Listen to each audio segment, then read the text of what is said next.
Bonjour et bienvenue dans votre magazine de l'innovation. Alors j'ai mis la planète au programme de Smartech aujourd'hui. Je vous propose de démarrer par un détour en mer. On va découvrir une technologie de communication embarquée dans les 32 bateaux du Vendée Globe. C'est un dispositif unique que va nous présenter mon premier invité Marc Darmon de Thales dans quelques instants. Ensuite, retour sur Terre avec une préoccupation devenue enfin majeure pour les acteurs du secteur, l'environnement. On verra comment le numérique peut devenir plus vert et quelles sont les promesses qui sont déjà tenues. Ce sera l'objet de notre talk. Et puis, cette conversation, on va la prolonger avec Cédric Villani. On va parler du climat. Cédric Villani qui intervient désormais régulièrement dans Smartech pour nous parler des travaux de l'office parlementaire qu'il préside sur les choix scientifiques et technologiques de la France. Et enfin, nous conclurons par une innovation qui devrait favoriser encore davantage l'utilisation du vélo dans nos villes grâce à une métamorphose très pratique. Mais tout de suite, donc place à mon premier invité.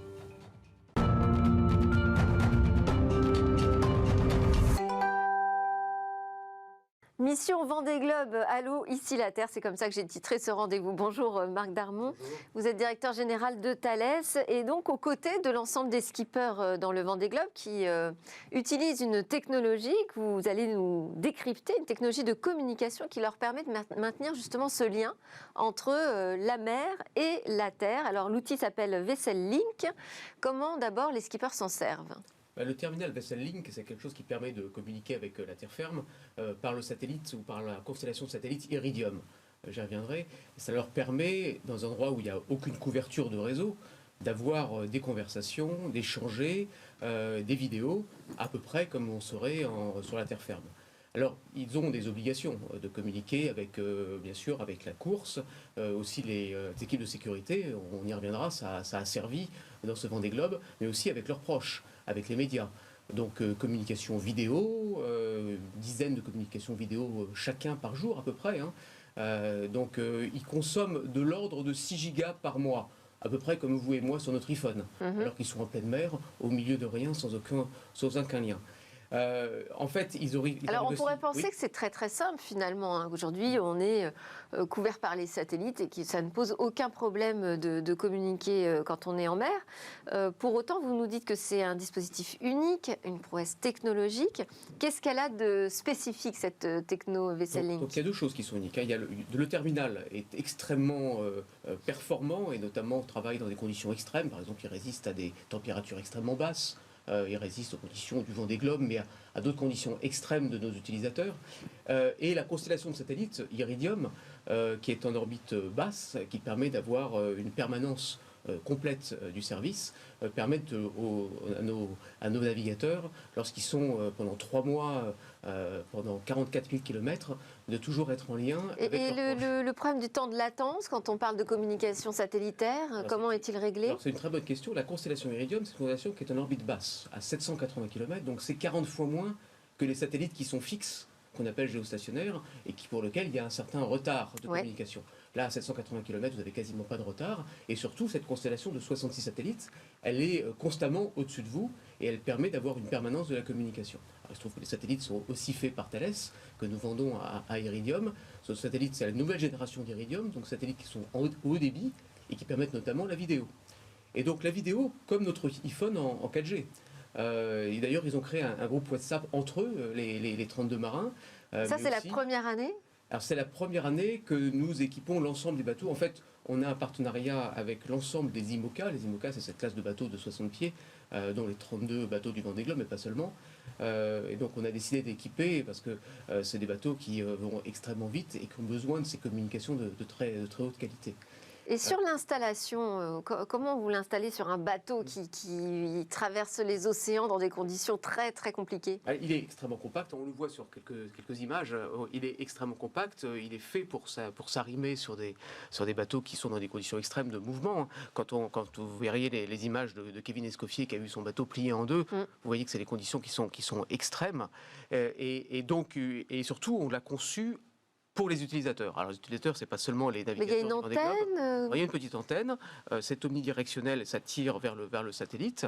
Ça a une taille extrêmement réduite. Et l'antenne ne casse pas. Et l'antenne ne casse pas, il est extrêmement résistant. On le fait en fait pour l'ensemble de nos clients exigeants, je dirais, que ce soit et qui ont besoin de communiquer là où il n'y a pas de réseau. Ça peut être en mer, ça peut être dans les zones désertiques, ça peut être au pôle, ça peut être dans des conditions extrêmes d'intervention de sécurité ou militaire dans lesquelles il n'y a pas forcément de réseau. Et le poids aussi, parce que ces bateaux sont très exigeants. Absolument. Donc c'est extrêmement léger. C'est très léger. C'est très léger.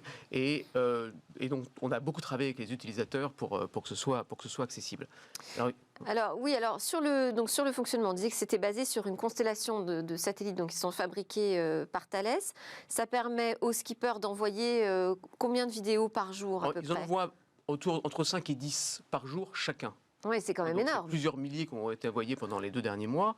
Donc c'est considérable. C'est un peu comme nous, ou plutôt comme un ado. Alors ils envoient bien sûr aux médias, ils envoient à leurs proches, ils sont en lien avec les équipes de la course, ils sont en lien aussi avec les équipes de sécurité. Vous avez vu ce sauvetage de Kevin Escoffier il y a quelques mois maintenant, au tout début de la course, fin novembre, dans lequel les vagues ont plié son bateau en deux.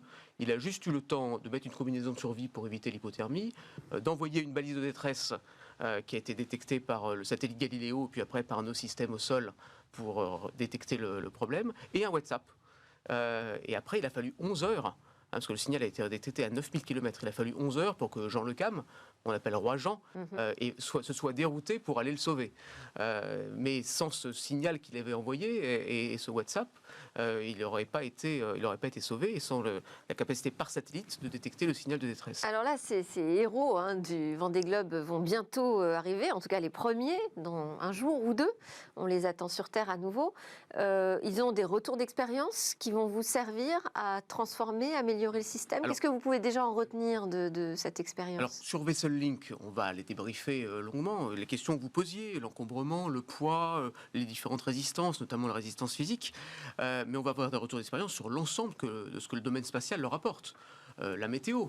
Vous savez, nous faisons par exemple le satellite Météosat depuis plusieurs générations. Oui. La mise à jour des données météo, c'était toutes les demi-heures, après toutes les 20 minutes. Là, la 3e génération sur laquelle on travaille, ça, j'espère, sera toutes les 10 minutes. Donc la mise à jour de la météo. La météo, c'est utile pour la sécurité. C'est utile pour eux aussi en temps réel, pour optimiser la course et pour leur performance.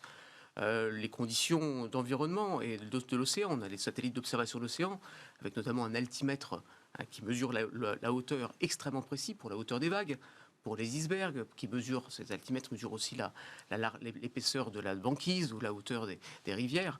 Il y a bien sûr de la navigation, bien sûr, c'est les satellites qui permettent de positionner ces coureurs au cours de la course. Et donc, on peut considérer qu'il y a une centaine de satellites en l'air qui sont intervenus dans la course du Vendée Globe pendant un peu moins de 3 mois.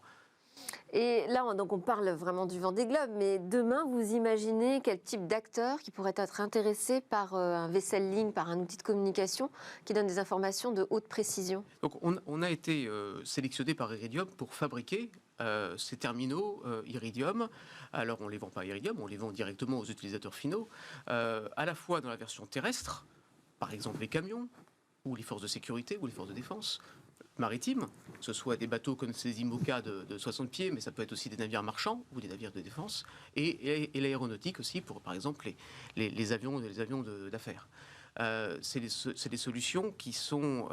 et donc là aussi, on a des activités civiles extrêmement exigeantes. C'est un peu la carte de visite de Thales, de travailler sur les solutions qui fonctionnent tout le temps pour des clients très exigeants, mais aussi de sécurité et de défense. Et Vendée Globe, c'est vraiment un moment où vous pouvez faire une démonstration de force. Vous en servez comme ça aussi ? On a pensé que c'était effectivement une bonne idée d'équiper les bateaux IMOCA. Les autres solutions existantes ont toutes des points faibles par rapport à ça. Soit les terminaux ne sont pas suffisamment résistants, soit il y a ce fameux temps de latence dont vous parliez qui rend les conversations plus problématiques et qui sont généralement plus utilisées pour des conversations dans une seule direction. Et donc Iridium, qui est une constellation extrêmement moderne, et ce Vessel Link, là, qu'on démontre dans la version maritime ou navale, mais qui existe sur toute une gamme, c'est effectivement pour nous une belle vitrine. Oui. Merci beaucoup Marc Darmon, directeur général adjoint de Thales, est en charge des activités systèmes d'information et de communication sécurisées.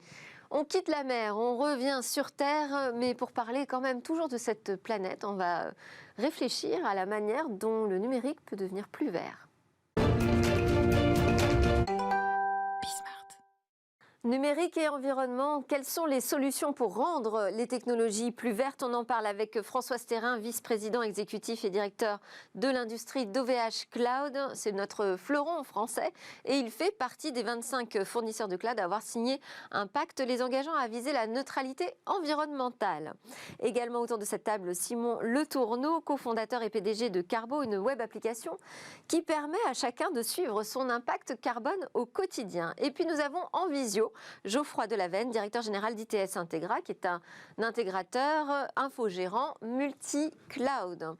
Alors on va démarrer ensemble, François Sterrin, avec ce pacte signé par OVH Cloud sur la neutralité environnementale. Ça s'inscrit dans le cadre d'un New Deal, d'un Green Deal européen. Vous pouvez nous en dire plus déjà sur ce texte, cet engagement? Effectivement, alors nous on n'a pas attendu cet engagement. Ça fait longtemps que OVH Cloud fait le mieux qu'il peut pour respecter l'environnement.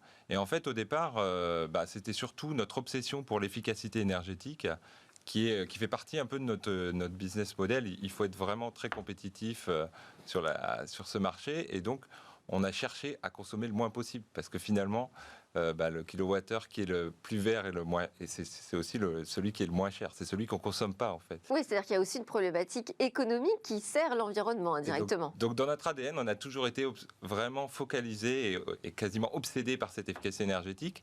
Et en fait, ce qui s'est passé, c'est que fin 2019, avec le Green Deal européen, il y a eu effectivement un mouvement aussi, regarder comment les centres de données peuvent être responsables au niveau environnemental et comment ils peuvent atteindre la neutralité climatique d'ici 2030. Et quand on a attendu cet appel, on s'est dit, on va prendre les devants, on va discuter aussi avec la Commission européenne et organiser un petit peu l'industrie, les différents acteurs et s'engager sur un accord volontariste en fait pour permettre aux centres de données d'atteindre la neutralité climatique d'ici 2030. Alors, c'est pas un hasard si autour de cette table, et avec Geoffroy Delavenne que nous avons en visio, en tout cas dans ce débat, j'ai proposé à 2 acteurs du cloud de venir parce qu'effectivement, les data centers, c'est quand même les premiers montrés du doigt quand on parle de l'impact environnemental du numérique, parce que ce sont des centres de données qui sont amenés à se multiplier, à grossir, plus on consomme de la data. Donc c'est un point très important. Donc,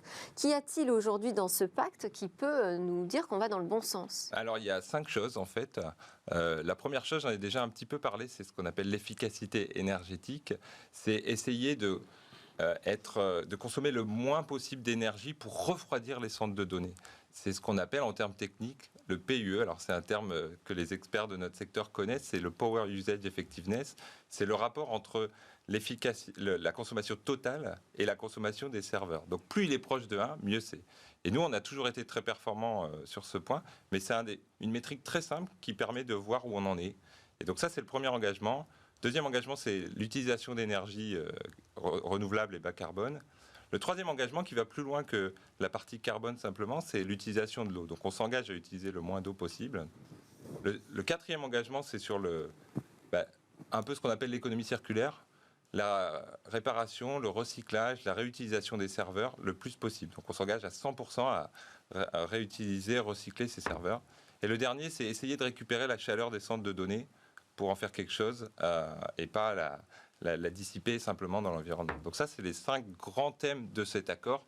Quelque chose au sein de votre propre industrie ou pourquoi pas pour d'autres acteurs ou chauffer des immeubles qui sont aux alentours de... Alors c'est une possibilité, c'est pas forcément évident parce que la chaleur qui sort d'un centre de données, c'est pas de la vapeur, donc il faut regarder la faisabilité technico-économique de tout ça, mais c'est prometteur et on peut essayer.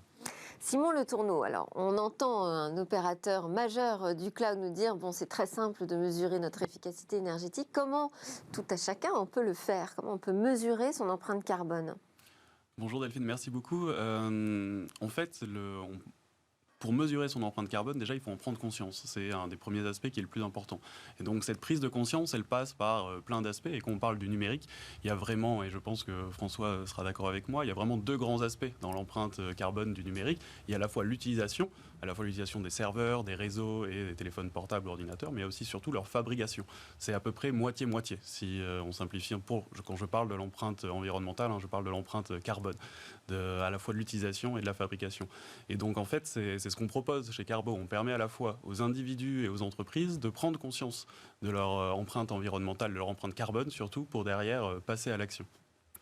Donc d'abord, regardez ce qu'il en est du produit que j'achète et ensuite l'utilisation. C'est exactement ça. C'est exactement ça. Je sais pas. Et donc là, vous partez quoi? De données des constructeurs? Alors on part à la fois des données des constructeurs, à la fois des données des opérateurs, on part à la fois des données de l'utilisation des différents services, que ce soit les serveurs ou que ce soit tous les différents services qui peuvent exister. Mais votre base de données, elle vient d'où? Alors, Comment vous pouvez mesurer tout ça? Il y a plein de bases de données. Il y avait une base de données, donc il y a la base de données carbone de l'ADEME, qu'on utilise régulièrement. Il y a aussi, on va directement chercher au sein des rapports RSE des différentes entreprises. Par exemple, on parlait du PUE, du Power Usage Effectiveness, on va le chercher dans le rapport RSE d'OVH. Et après, il y a plein d'autres bases de données que justement on essaye d'agréger sur Carbo pour à la fois permettre aux individus et aux entreprises de prendre conscience de ce que c'est l'empreinte carbone en fait. Si vous me permettez un parallèle, dans les années 2000, les calories sont arrivées dans le langage courant. Donc maintenant, on sait à peu près le nombre de calories qu'un adulte moyen doit consommer tous les jours. En revanche, en termes d'empreinte carbone, quand on interroge les gens, on s'aperçoit que personne ne sait exactement ce qu'est l'empreinte carbone. Un ordinateur, par exemple, de 2 kg dégage en moyenne 125 kg de CO2 dans l'atmosphère pour juste sa fabrication. Donc c'est des éléments comme ça qu'il est nécessaire, en tout cas, de permettre aux gens de prendre conscience de leur empreinte. Bon. On va donner la parole à Geoffroy Lavenne d'ITS Integra. Bonjour. Bonjour. Vous avez constaté, vous, qu'il y avait une prise de conscience aujourd'hui de la part de vos clients qui utilisent les services de cloud sur ces questions environnementales? Oui, depuis quelques années, dans les référencements qu'on peut avoir avec nos clients, qui sont souvent des grands comptes, la problématique environnementale était toujours prise en compte, mais on avait quand même l'impression que c'était souvent une contrainte de la part de nos clients, alors que depuis quelques années, on sent qu'effectivement, il y a une plus grande adhésion sur ces sujets, et dans chaque appel d'offres ou chaque référencement que l'on peut avoir, ce point est systématiquement pris en compte. Il est pris en compte parce qu'il y a des obligations RSE, ou il est pris en compte parce que c'est une préoccupation des dirigeants? Non, on pense qu'il y a vraiment une prise en compte éco-responsable de la part de nos clients, souvent des plus jeunes, c'est vrai. Et il y a un certain nombre d'organismes qui ont été mis en place. Nous, on est par exemple référencé Gold EcoVadis, qui est un organisme indépendant et qui permet justement de valider l'ensemble des actions éco-responsables qu'une entreprise peut avoir, aussi bien en interne que dans le compte des solutions qu'il met à disposition de ses clients. Tiens, on va faire réagir Simon Le Tourneau sur ce label Gold EcoVadis. Ça, vous vous appuyez aussi sur ce type d'éléments pour mesurer les empreintes carbone de chaque intervenant de la chaîne numérique? Alors pour les entreprises, on s'appuie sur différents indices. On s'appuie aussi sur, donc il y a des indices. EcoVadis se traite plus largement que uniquement l'empreinte carbone. Mais justement, on s'appuie à la fois sur les clients et les sous-traitants. Et j'aimerais bien rebondir sur ce que disait l'intervenant. Bien sûr. On s'aperçoit effectivement que la plupart des entreprises veulent se lancer dans une démarche de bilan carbone. Il y a plusieurs drivers qui existent. Et un des drivers principaux, on en parlait tout à l'heure aussi, c'est les clients qui demandent dans les appels d'offres d'imposer des critères RSE. Ça va jusqu'à un quart des appels d'offres qui sont notés sur les RSE. Et ce que vous disiez était assez juste aussi sur le côté, est-ce que c'est une volonté profonde des entreprises ou c'est uniquement des drivers réglementaires ou de la part des clients? Je pense qu'il y a énormément de drivers qui imposent aux entreprises d'aller dans cette démarche environnementale. Vous avez parlé de la marque employeur, où pour attirer les talents et les conserver, on a besoin de ça. Il y a aussi, même philosophiquement, les entreprises qui à un moment se disent qu'est-ce que je peux faire moi aussi pour l'environnement, comment je peux m'inscrire dans, on entend neutralité carbone, on entend accord de Paris, etc. Et moi je me demande en tant qu'entrepreneur et même en tant que chef d'entreprise, comment on fait pour s'inscrire dans cette démarche de réduction carbone? Geoffroy de Lavenne, vous avez l'impression que cette prise de conscience, elle est récente? Depuis quand, à quand elle remonte, vous diriez 1 an, 2 ans? Alors, comme le disait Simon, ça fait effectivement quelques années où il y a des contraintes légales, et donc je dirais que ça fait déjà au moins 5 ou 6 ans que sur les référencements, on a ces demandes spécifiques. Par contre, effectivement, depuis 1 ou 2 ans, on a vraiment l'impression qu'il y a une démarche plus réelle, j'ai envie de dire, et moins obligatoire sur ce type de sujet, d'éco-responsables. Et vous voyez quelle tendance arriver pour demain? Alors c'est certain que, avec toutes les actions qui sont réalisées, et François en parlait au début, typiquement justement avec le pacte de neutralité climatique ou le Green Deal qui a été mis en place, l'année dernière, il y a de plus en plus d'actions qui sont réalisées dans ce sens. Et puis il faut aussi, reconnaître que ces actions éco-responsables ont des intérêts économiques également pour nos entreprises. Plus on a un PUE qui est faible effectivement dans un data center, moins on paiera cher notre kilowattheure, et donc ça a un intérêt également pour des prestataires comme nous, qui avons des consommations importantes dans les centres de données, d'avoir une empreinte éco-responsable. Je vais revenir à Françoise Thérin. Quand on s'engage à avoir recours à une énergie 100% renouvelable, comment on fait concrètement? Alors, on travaille avec... Est-ce que c'est possible déjà aujourd'hui? Parce que là, les échéances, c'est quoi? C'est 2025, 2030? Alors, nous, on s'est engagé à être 100% renouvelable avant 2025. Donc, c'est des échéances assez très rapprochées. Oui. Je reviens aussi sur l'intérêt économique. Tout ce qu'on fait, c'est aussi motivé par un intérêt économique. C'est ça qui est assez fort, et c'est vraiment dans notre ADN, et aussi sur toute l'industrie. Et cet intérêt est fort. Maintenant, par exemple, on voit que l'énergie renouvelable, elle commence à être moins chère que les énergies conventionnelles. Parce que c'est ce que j'allais vous dire, parce que quand même engager une refonte profonde de son organisation pour devenir vert et neutre pour l'environnement, ça engage des modifications d'organisation, de fournisseurs et de coûts donc dans l'entreprise. Exactement. Et donc, on est toujours motivé par cet impératif business. Et c'est vrai que sur la partie renouvelable, les entreprises d'électricité s'y mettent également. Il y a une vraie diminution des coûts qui fait que cette énergie renouvelable est abordable. Ça, c'est très, très important. Et on le voit dans tous les pays européens. Le solaire, l'éolien ont vraiment beaucoup baissé en termes de prix. Et donc, mais est-ce que les ressources sont suffisantes pour suivre la course au data center?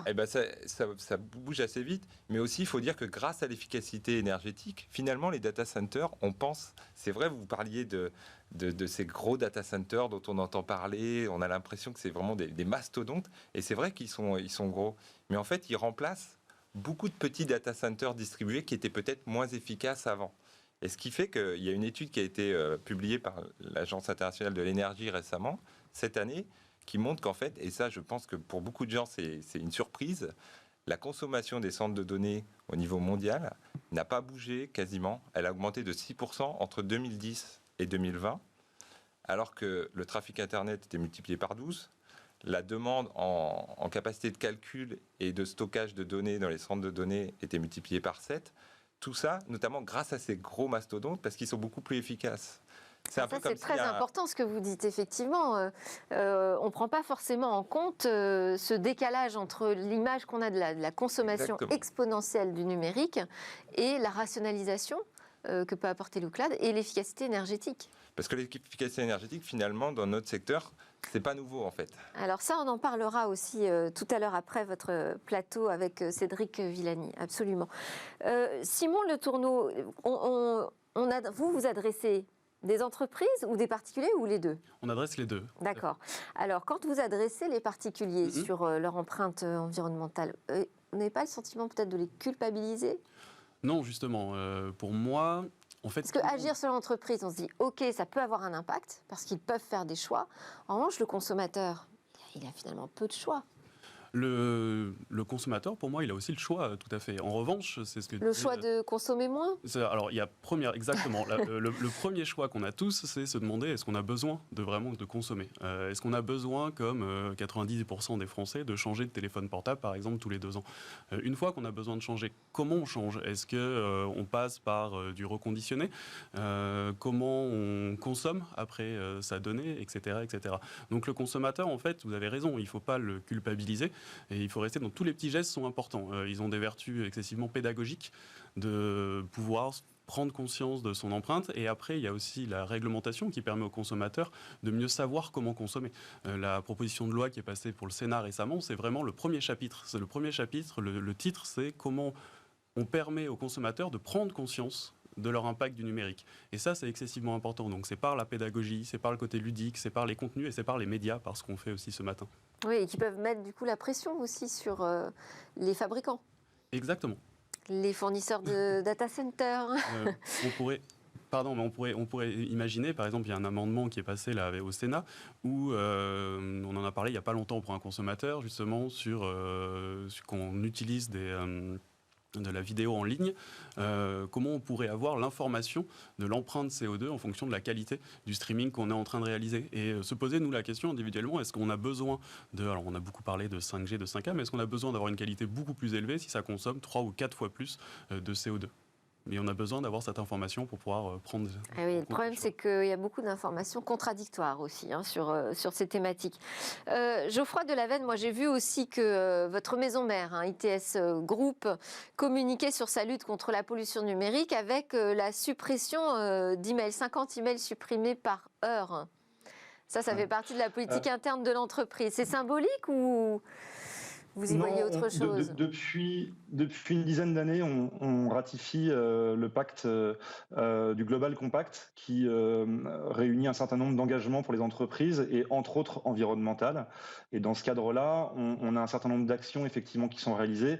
Alors, il y a certainement quelque chose qui est un petit peu symbolique, c'est effectivement ces mails qui sont supprimés, mais ça permet de faire entrer les collaborateurs dans une logique quand même éco-responsable. Et puis on a beaucoup d'autres actions qui sont réalisées, par exemple de diminuer notre flotte de voitures polluantes, entre guillemets, et donc de passer sur des véhicules hybrides ou électriques. Et puis également, comme Simon le disait juste avant, sur les terminaux mobiles, on le fait également nous sur les postes de nos collaborateurs et même sur nos infrastructures à réutiliser du matériel de seconde main, on va dire, en faisant revivre du matériel.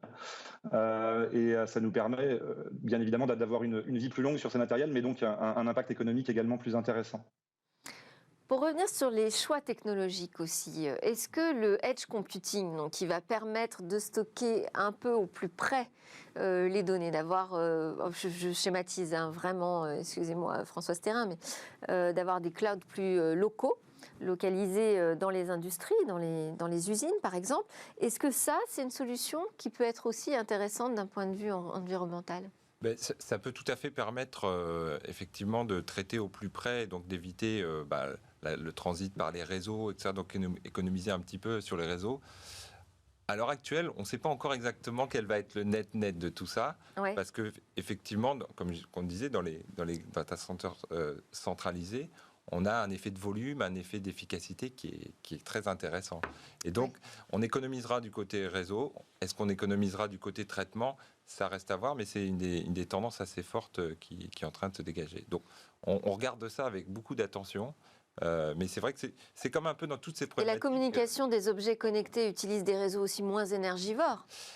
De plus en plus, c'est pareil sur les réseaux que sur les centres de données. L'efficacité énergétique et l'efficacité et les matériels deviennent de plus en plus performants. Cela dit, c'est les fameux effets rebonds où, parce que le coût unitaire en carbone est peut-être moindre, mais il faut voir quel est, au bornes de toute l'application et de l'utilisation, quel est le bilan final.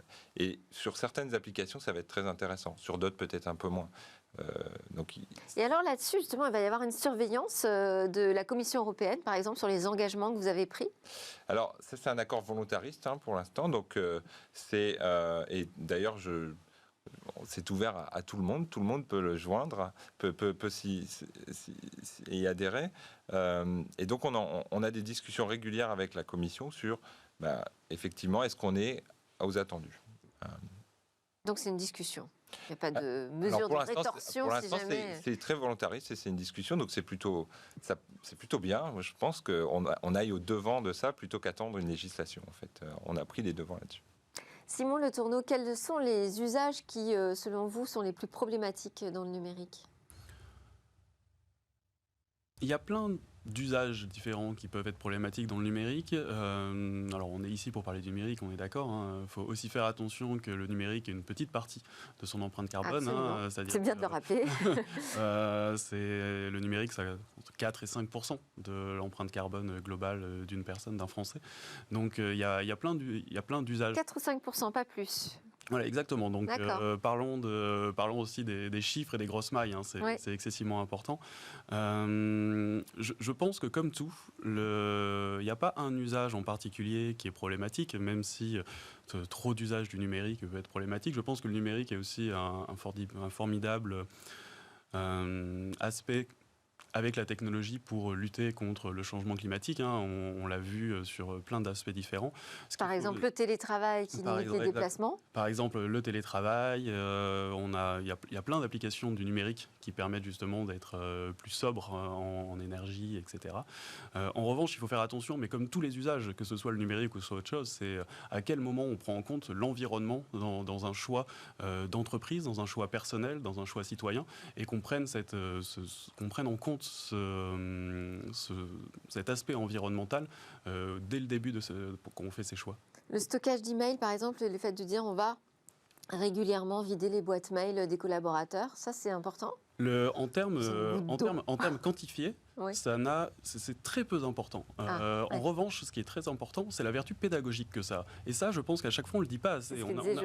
Exactement. Oui, mais enfin, on a envie de faire des choses efficaces quand même, pas que symbolique. Il faut faire les deux. C'est pas symbolique. C'est symbolique en termes de quantité de données. En revanche, en termes pédagogiques, ça a une vertu très forte. Parce que si on commence à supprimer ses emails, après on va se poser la question de « Ah ben oui, mais on change son PC, mais est-ce qu'on a besoin d'un PC tout neuf ?» On se dit « Ah ben tiens, est-ce qu'on a besoin de faire ce déplacement en avion pour aller auditer un client? Est-ce qu'on a besoin d'avoir un nouveau data center 4 fois plus puissant, etc., etc. » Donc en fait, cette vertu pédagogique est très très forte et elle permet en fait dès le début de tous les petits gestes, c'est ce que je disais, en tant que consommateur, citoyen, en tant que salarié, permettent justement d'aller dans le bon sens. Françoise Thérin, pour se rendre compte du chemin qui reste à parcourir, ce que vous dites, nous, on s'est fixé une échéance à 2025 avec le pacte que vous venez de signer. Je crois que c'est 2030 pour vraiment être un net zéro émission. Donc, on part d'où aujourd'hui? Vous en êtes à combien? Alors, aujourd'hui, c'est effectivement 2025 notre ambition. L'ambition européenne, c'est 2030. Donc, nous, on a signé un pacte avec des partenaires, mais on est en avance presque déjà là-dessus, mais il s'agissait de fédérer toute l'industrie. Je rebondis quand même, c'est vrai qu'on a une bonne maîtrise sur l'impact de nos opérations, de nos centres de données. Par contre, la fabrication des équipements, et nous on a un modèle intégré, hein. On produit nous-mêmes nos serveurs, donc on a une usine d'assemblage de serveurs. Ouais. On construit pas les puces, mais on les assemble, on fait nos serveurs nous-mêmes dans le nord de la France. Hein. C'est la seule usine de serveurs, je dirais, en Europe. On en fait 100 000 par an quasiment, donc c'est pas anodin. Et ça nous permet vraiment d'aller chercher aussi l'impact de cette chaîne de fabrication. Parce que finalement, les émissions indirectes et avoir vraiment l'exhaustivité du scope, c'est très important pour nous, parce que on pourrait être très efficace sur notre propre empreinte, mais si derrière, tout ce qui est fabrication, les équipements, c'est fait n'importe comment, ça n'aurait pas de...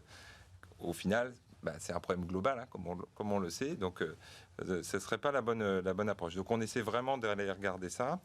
On essaie aussi, justement, on parlait des usages. Alors nous, on est un fournisseur d'infrastructures. Donc quelque part, on n'est pas décideur des usages.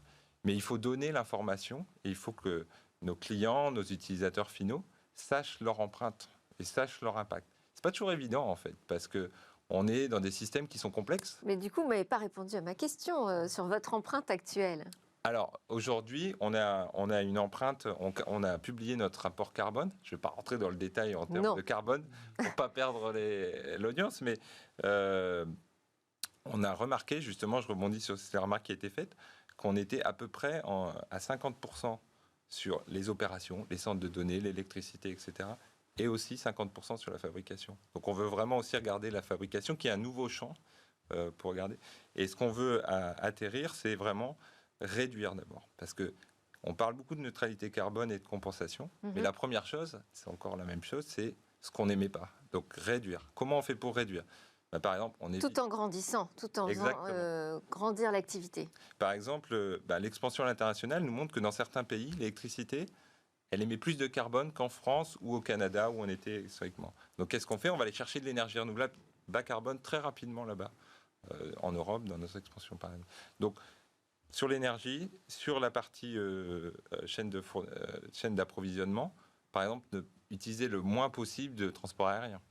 C'est des petites choses bêtes, mais en plus, c'est moins cher.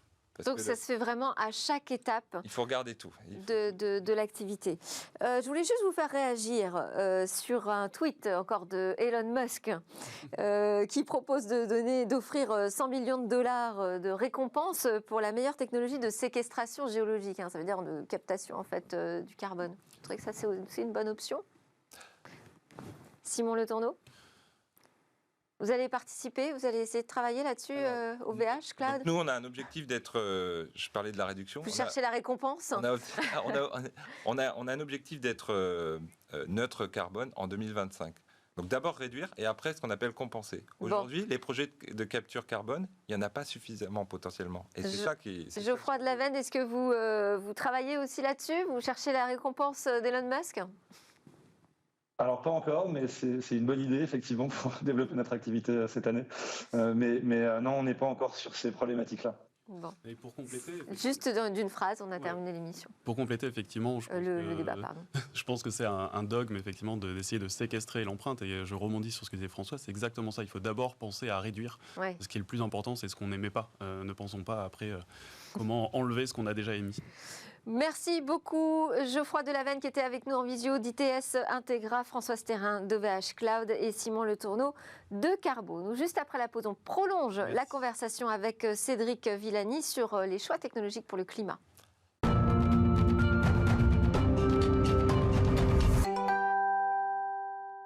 Nous sommes de retour pour la suite de Smartech et notre rendez-vous avec Cédric Villani, député de l'Essonne et président de l'OPEX, l'Office parlementaire d'évaluation des choix scientifiques et technologiques pour la France. Bonjour Cédric Villani. Bonjour Delphine Sabatier. Merci beaucoup d'accepter cette invitation aussi régulière que possible. Alors, je voulais vous entendre déjà avoir votre point de vue sur cette question du numérique et de l'environnement qu'on vient d'aborder dans notre débat.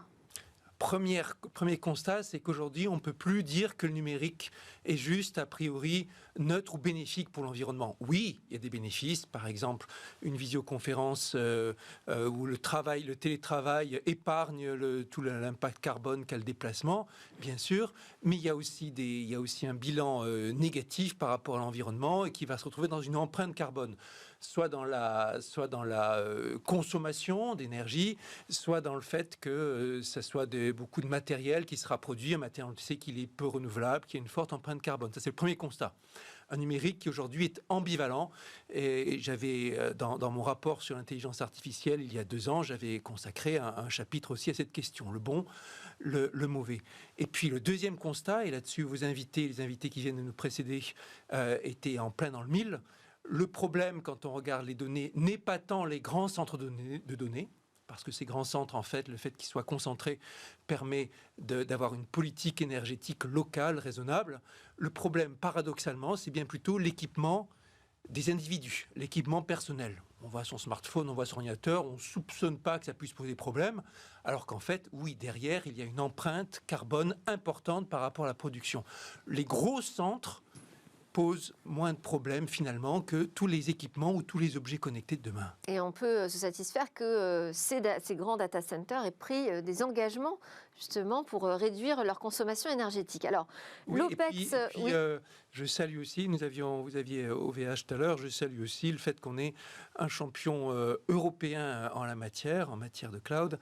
Et il faut se souvenir que le numérique, il faut le penser demain à la fois sobre et européen, souverain autant que possible. Alors, l'Office parlementaire que vous présidez a auditionné la présidente du Haut Conseil pour le climat, Corinne Lequéré. Oui. Que ressort-il de cette audition ? Première chose que je voudrais souligner, c'est comment s'y retrouver dans tous ces organismes qui travaillent sur le climat et sur les projections. Et c'est important de voir que ces différents organismes, ils ont chacun leur rôle. Vous avez le GIEC, qui est un agglomérat, un consortium de scientifiques qui, à l'échelle mondiale, se charge d'établir un consensus scientifique et des préconisations globales pour l'ensemble de la planète. Vous avez le gouvernement avec le ministère de la Transition énergétique et solidaire, l'élaboration d'une stratégie nationale bas carbone et l'ADEME, l'agence qui est le bras armé du gouvernement, avec beaucoup de monde qui travaille à chiffrer des scénarios, calibrer les impacts, voir les dépenses. Vous avez le Haut Conseil du climat qui, lui, est indépendant. dont le boulot est d'être sans arrêt en relation avec le GIEC, avec les scientifiques, et en même temps de mettre au défi le gouvernement, de les challenger, si vous m'autorisez l'anglicisme. Et voilà, vous dites ceci, mais en fait c'est ça, un peu comme une vigie. Et vous avez la Convention citoyenne pour le climat qui, elle, travaille sur encore quelque chose d'autre, qui est l'acceptabilité du point de vue des citoyens. Qu'est-ce qu'on accepte comme évolution? Est-ce que ça va être des évolutions, par exemple, sur notre consommation électronique? Est-ce que ça va être des évolutions sur notre alimentation? Le GIEC insiste sur le fait que globalement, l'humanité consomme trop de viande avec un impact carbone qui est important. On dit que c'est 15% des émissions de gaz à effet de serre, etc., etc. Donc chacun travaille selon Faut-il aller plus vite ou pas sur la 5G aussi? Exactement, ça c'est le genre de question. Donc le Conseil citoyen travaillera sur l'acceptabilité. Le Haut Conseil sur le climat travaillera à mettre en doute ou à confirmer les évaluations du gouvernement. Et c'est bien de ça que nous avons vu. Il faut bien Est-ce que vous comprendre en qu'on est en avez démocratie. retenu alors de cette audition? Et ensuite, avec l'audition du Haut Conseil pour le climat, d'abord, on a parlé exactement de ça, ces questions institutionnelles, qui est ce moment intéressant quand l'un des sénateurs connaît bien son sujet, un sénateur qui travaille sur les questions énergétiques, nucléaires en particulier, a interrogé la présidente avec visiblement beaucoup de suspicions sur la Convention citoyenne pour le climat, sur le mode. Est-ce que vous ne trouvez pas ça aberrant qu'on demande à des citoyens non experts de se prononcer? Et la réponse de la présidente Lequerret a été éclairante. Elle a dit, au contraire, je trouve que c'est très bien, leur travail est complémentaire du nôtre et ça fait partie aussi des différentes institutions démocratiques. Donc ça, c'était ce premier point démocratique important. On ne peut pas dire que le Conseil sur le climat est prééminent sur la Convention citoyenne ou sur le GIEC, ce sont des rôles différents. Ensuite, on a retenu que ce Haut Conseil travaillait en collaboration étroite avec l'international, même si son rôle est national. Par exemple, Madame Lequerret est aussi dans le Conseil britannique qui s'occupe de ces questions, qui a été installé il y a déjà une dizaine d'années, je crois, alors que le Haut Conseil sur le climat est tout récent. Et puis, on a demandé au Haut Conseil de nous parler des actions du gouvernement. Ils ont rendu un rapport sur l'impact de la 5G. Ils sont aussi en train d'évaluer la prochaine loi, le projet de loi qui va venir dans la suite de la Convention citoyenne pour le climat. Et là-dessus, on a entendu le Haut Conseil nous dire d'abord qu'ils manquent de moyens par rapport aux hautes missions qui leur sont confiées. Quand on fait les comparaisons internationales, on voit que c'est une poignée de personnes, le Haut Conseil pour le climat, alors que ça mériterait d'être bien davantage. Aussi, on a retenu qu'ils ont un regard critique sans être très critique par rapport à la stratégie du gouvernement. Disons, ça va dans la bonne direction, mais c'est un petit pas et ça a besoin d'être encouragé. On estime que sur le plan de relance des 100 milliards mis sur la table par le gouvernement, une trentaine de milliards seulement vont dans la bonne direction du point de vue pour diminuer le bilan carbone. Et les 70% qui restants continuent l'existant. Donc ils sont neutres au sens où ces 70 milliards, ils continuent à avoir notre trajectoire carbone qui est pas soutenable. Et il y a 30 milliards qui vont dans le sens de l'amélioration. De ce point de vue-là, l'estimation du climat rejoint à peu près celle du gouvernement, ce qui est un bon signe pour la transparence, même si ce n'est pas exactement leur estimation de quels sont les milliards, ce n'est pas exactement la même. Mais ils nous disent aussi, insistent, c'est un pas dans la bonne direction, mais c'est un pas qui reste timide. Et puis le Haut Conseil nous a dit qu'il allait s'attacher à, justement, vérifier, préciser l'étude d'impact du gouvernement. Manque de quantification. Le gouvernement lui-même dit, avec ce qu'on fait, les efforts qu'on fait, on va à peu près faire peut-être la moitié du chemin vers ce qui est souhaitable pour l'échéance 2030. C'est un peu étrange de partir en se disant déjà, on va faire la moitié du chemin. On n'arrivera pas au bout. Ouais. Comme vous le savez, d'habitude, la réalisation du plan, elle est toujours moins bonne que les ambitions qu'on se donne au début. Donc si au début on se dit on va faire la moitié du chemin par rapport à l'engagement qui est prévu en 2030, on peut raisonnablement penser qu'on sera à moins de la moitié. Alors mon collègue député Mathieu Orphelin, lui, a refait, un ancien de l'ADEME, a refait les comptes avec certains membres avec qui il travaillait. Il dit le compte n'y est pas du tout, le gouvernement dit la moitié, mais en fait ce sera que 10%. On a interrogé aussi le Haut Conseil sur le climat là-dessus. Le Conseil a dit on a bien vu l'estimation de Mathieu Orphelin, nous allons regarder. Nous ne savons pas non plus si c'est du 10%. On voit qu'au-delà de la bataille de chiffres, ce qui est important, c'est de bien vérifier que toutes les institutions qui doivent contrôler aient les moyens dont ils ont besoin. On reparlera de ce sujet ensemble, Cédric Villani, si vous le voulez bien, parce qu'on arrive au bout du temps imparti pour notre rendez-vous. Et on l'a vu, si on part déjà que sur la moitié du chemin, on a le temps d'en rediscuter. Et je souligne le paradoxe là en tant que citoyen. Le Conseil citoyen pour le climat, la Convention citoyenne pour le climat, elle, a fait des propositions fortes dont le gouvernement n'a retenu qu'une partie. C'est là qu'on peut se poser des questions. Si les citoyens précisément font le filtre de l'acceptabilité en disant voilà ce que nous, citoyens, on est prêts à avoir, et si le gouvernement modère la copie par rapport à ce que disent les citoyens, il y a une question sur l'ambition qui se pose. On va en reparler. Il y a beaucoup de débats et de polémiques aussi autour des rapports qui sont rendus par les différents organismes que vous avez cités. À suivre, on va parler de vélo. Vous voyez, on reste préoccupé par l'environnement et la planète avec une innovation qui est une métamorphose très pratique du vélo.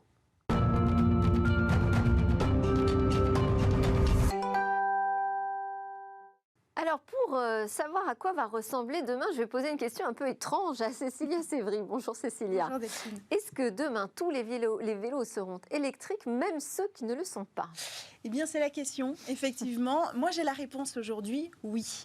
En fait, on s'est rendu compte que beaucoup de gens voulaient aujourd'hui aller au travail à vélo, mais la question, c'est quel vélo choisir ? Alors moi, je propose d'arrêter de se poser la question, parce qu'il faut un budget quand même pour un vélo électrique. En même temps, on ne sait pas si on fera toute la route avec son vélo classique. Moi, je vous propose aujourd'hui un kit d'assistance au pédalage qui va permettre de transformer n'importe quel vélo en VAE, vélo à assistance électrique. Et comment on fait pour ça ? Alors en fait, c'est un dispositif qu'on va venir poser directement sur la roue de notre vélo. C'est un moteur à friction qui s'installe en quelques secondes, pas besoin d'outils. Les deux extrémités du clip, elles sont accrochées à la fourche de notre vélo, de sorte que le galet en fait qui est à l'intérieur du dispositif soit directement sur le pneu 1. En fait, en tournant, et bien tout simplement, il va accompagner le tour de la roue et donner une impulsion nécessaire à la roue. Et comment active-t-on le système ? Alors, pas la peine de se pencher, de se mettre de travers ou de vite l'enclencher. Tout simplement avec un bouton Bluetooth qu'on va installer sur le guidon de notre vélo. Donc, on va pouvoir l'installer. Il y a deux batteries qui sont des deux côtés du clip, que vous voyez à l'image, qui cumulent à elles 244 Wh. Donc, ça permet une autonomie de 25 km. Et puis, quand on est à plat, eh bien, il suffit de prendre son dispositif qu'on a juste à déclipser, on le met dans son sac à dos parce que ça pèse que 3 kg et on le prend avec nous au bureau pour le brancher avec un port USB et en 40 minutes, le tour est joué. Donc, ce kit-là, en plus de transformer notre vélo en VAE, eh bien, il transforme aussi notre vélo en vélo connecté parce que la société Click est en train de développer une application qui va permettre, avec le Bluetooth, eh bien, de donner tout un tas de fonctionnalités en plus. C'est très pratique comme invention. Merci beaucoup Cécilia Sévry. On passe au Lab Startup.